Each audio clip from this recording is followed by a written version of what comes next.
welcome to video number 9 in this 100-day video challenge. Today I want to talk about something about self-improvement and past failures, and using those and learning from them to hopefully turn them into a future triumph for yourself. So it's always a blow, for yourself to fail at something, whether it be relationships, business pursuits, or whatever it may be. But failure is the best way really to learn about yourself and to be able to zero in on exactly what to do to turn that failure into a triumph in the future. Of course, we all hate to fail, right? But we fail to see that failure is also a teacher, because we're too wrapped up in the failing aspect.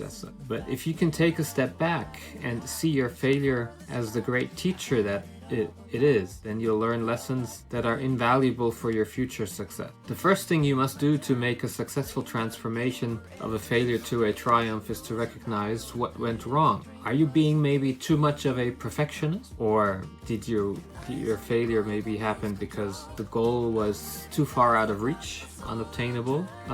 For example, if you wanted to lose 30 pounds in 2 weeks, the odds are very much against you, right? And after you realize the cause of the failure, then you can learn to master the art to learn from failure and to better know what you have to do in the future to turn that to success. So here I have a few quick tips on how you can begin to learn from failures and enjoy the journey back to feeling and recognizing triumph. Number 1 is leave your comfort zone. Sometimes success means that you have to turn away from what you know, from your comfort zone, and take risks and do something different. Your comfort zone is like a cocoon that keeps you comfortable, tight, and lackadaisical in a little neat world that rarely changes. Number 2 is generate a new plan. So now you know what does not work, so generate a plan that is different and take into account what you've learned from your failure. So if you launched a business plan in the past and that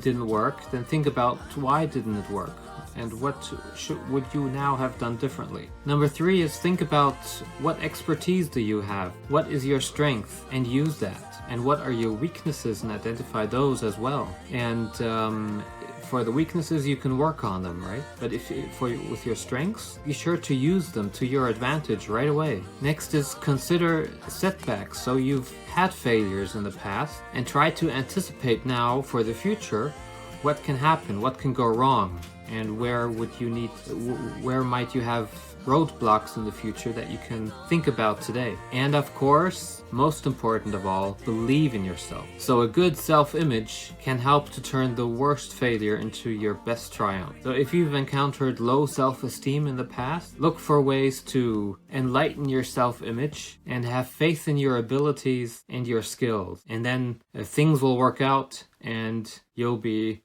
getting better and better each day and at everything you do. So those are some thoughts about self-improvement, and especially from learning from failures. Failure is not a bad thing. Failure is a good thing because it makes us think and it makes us learn and adapt. But you have to be willing to accept failure. And we have been taught in school that failure is not very good. But in real life and reality, failure is a very, very good and valuable teacher. So don't be discouraged by failure. We all have failures in our lives, but the successful people are the ones that learn from their failure. So in that sense, I hope you have a good afternoon, good evening, wherever you are in the world, and see you tomorrow. Bye-bye.